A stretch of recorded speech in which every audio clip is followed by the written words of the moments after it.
Assalamualaikum warahmatullahi wabarakatuh. Perkenalkan, saya Intan Leili Yulia Wardani dengan NIM 19441718 dari program studi S1 Akuntansi 6C Universitas Muhammadiyah Ponorogo.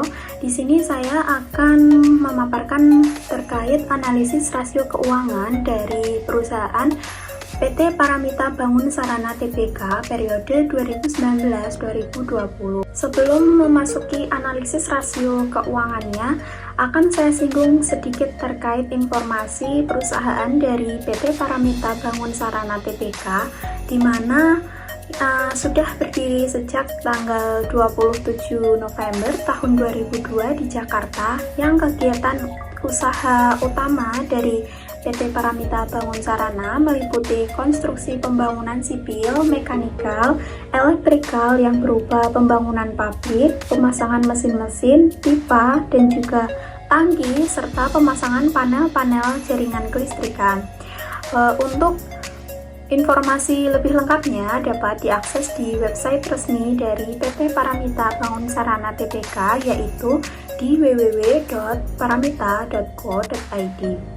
Analisis laporan keuangannya, di sini saya menggunakan 4 rasio, yaitu yang pertama ada likuiditas, solvabilitas, aktivitas, dan juga profitabilitas. Rasio likuiditas merupakan rasio untuk mengukur kemampuan likuiditas jangka pendek suatu perusahaan dengan melihat aktiva lancar perusahaan yang relatif terhadap utang lancarnya.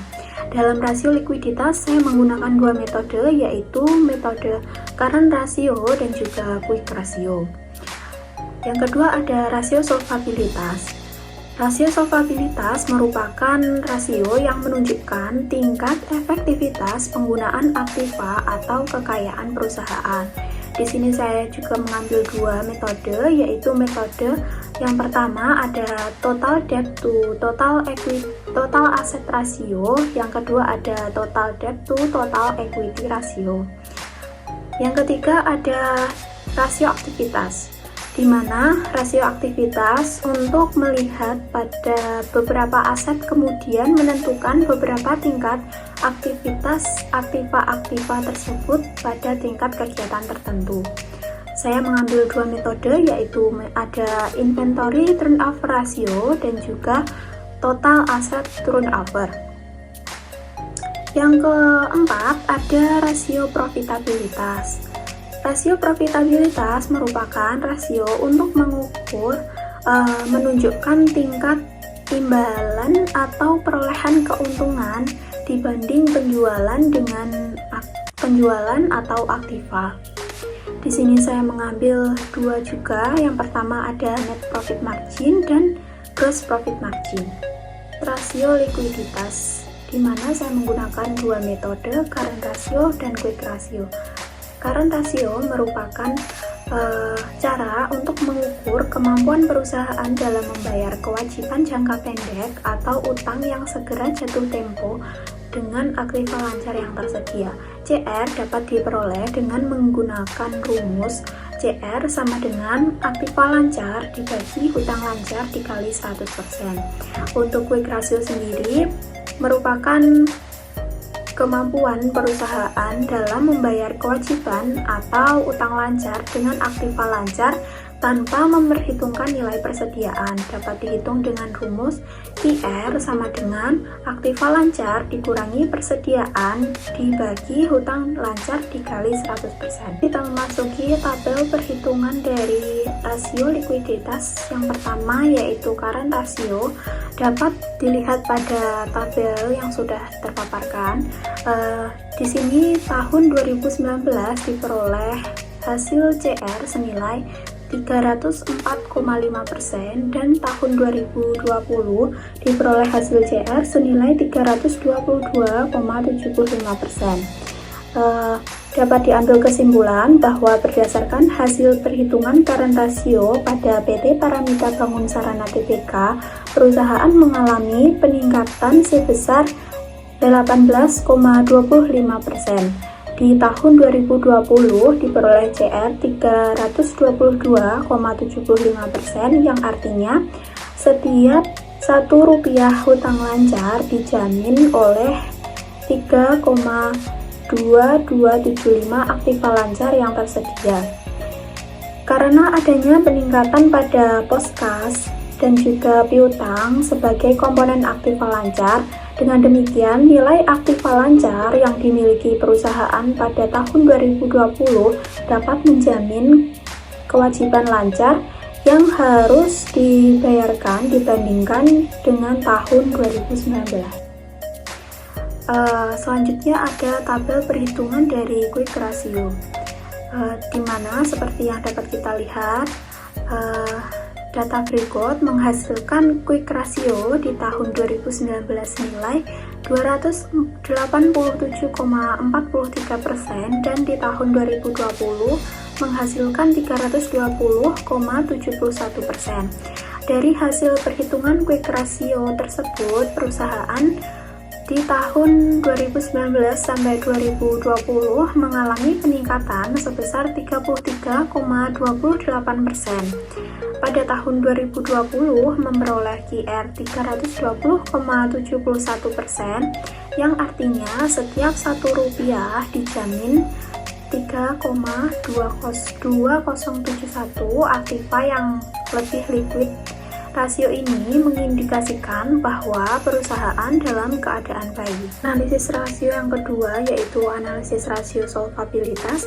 Saya menggunakan metode total debt to total asset ratio yang dapat diperoleh dengan rumus TD to TA sama dengan total hutang dibagi dengan total aktiva dikali 100%. Metode yang kedua yaitu total debt to total equity ratio dapat dihitung menggunakan rumus TGA sama dengan total hutang dibagi modal dikali dengan 100%. Perhitungan total debt to total asset ratio di sini diperoleh hasil TD to TA di tahun 2019 senilai 25,59% dan di tahun 2020 senilai 23,66%. Berdasarkan hasil perhitungan total debt to total asset ratio pada PT Paramita Bangun Sarana menurun sebesar 1,93%, di mana total hutang dapat ditutupi oleh aktiva. Yang semakin kecil tingkat rasionya, maka akan semakin aman perusahaan tersebut. Selanjutnya, untuk perhitungan total debt to total equity ratio, di sini diperoleh hasil di tahun 2019 TDE senilai 34,4% dan tahun 2020 TDE senilai 31%. Dari hasil perhitungan total debt to total equity ratio pada PT Paramita Bangun Sarana Tbk mengalami penurunan sebesar 3,4%, di mana hal ini menunjukkan bahwa penurunan TDE disebabkan karena penurunan modal yang diikuti dengan penurunan hutang. Besar hutang tidak boleh melebihi modal karena semakin kecil hutang terhadap modal, maka perusahaan tersebut dapat dikatakan aman. Masuk ke analisis rasio yang ketiga, yaitu ada analisis rasio aktivitas. Di sini saya mengambil dua, yaitu inventory turnover ratio dengan rumus ITO sama dengan HPP dikurangi rata-rata persediaan dikali 1 kali. Untuk total aset turnover-nya di sini menggunakan rumus TATO sama dengan penjualan dibagi dengan total aktiva dikali 1 kali. Untuk tabel perhitungan dari inventory turnover ratio di sini sudah saya ambil data untuk HPP dan persediaannya di tahun 2019 diperoleh hasil itu sebesar 18,9 kali dan di tahun 2020 diperoleh hasil itu 150,24 kali. Berdasarkan dari penelitian hasil perhitungan inventory turnover rasio pada PT Paramita Bangun Sarana Tbk mengalami peningkatan sebesar 132,15 kali, di mana tahun 2020 diperoleh itu sebesar 150,24 kali, yang menunjukkan bahwa dana yang tertanam dalam persediaan berputar sebanyak 150,24 kali setahun. Semakin tinggi itu perusahaan, maka semakin efektif pula perusahaan dalam pengelolaan persediaannya. Selanjutnya ada total asset turnover, di mana sudah saya ambil datanya, ada penjualan dan juga total aktiva yang di tahun 2019 diperoleh hasil itu senilai 0,84 kali, dan di tahun 2020 diperoleh hasil 0,78 kali. Berdasarkan dari hasil perhitungan total aset turnover pada PT Paramita mengalami penurunan sebesar 0,06 kali, di mana semakin rendah nilai penurunan aktiva, maka semakin tidak efisien perusahaan dalam mengelola aset dalam menghasilkan penjualan. Untuk analisis rasio yang terakhir, yaitu ada analisis rasio profitabilitas. Saya menggunakan dua, yaitu net profit margin yang dapat diperoleh dengan rumus NPM sama dengan laba bersih dibagi penjualan dikali 100%, dan gross profit margin dapat diperoleh dengan rumus QR sama dengan penjualan dikurangi HPP dibagi dengan penjualan dikali 100%. Untuk perhitungan dari net profit margin, saya sudah ambil data laba bersih dan juga penjualan. Di tahun 2019 diperoleh hasil NPM senilai 2,23%, dan di tahun 2020 diperoleh hasil 8,62%.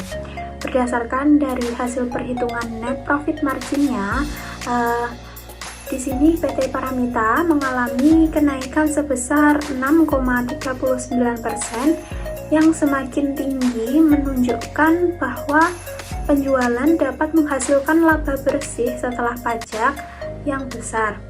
Untuk net profit margin yang semakin tinggi, maka kegiatan operasi suatu perusahaan akan semakin baik. Perhitungan gross profit margin tahun 2019 diperoleh GPM senilai 13,95%, dan di tahun 2020 GPM senilai 16,9%. Berdasarkan dari perhitungan tersebut, PT Paramita mengalami peningkatan senilai 2,95%, di mana semakin besar GPM semakin baik keadaan operasi perusahaan.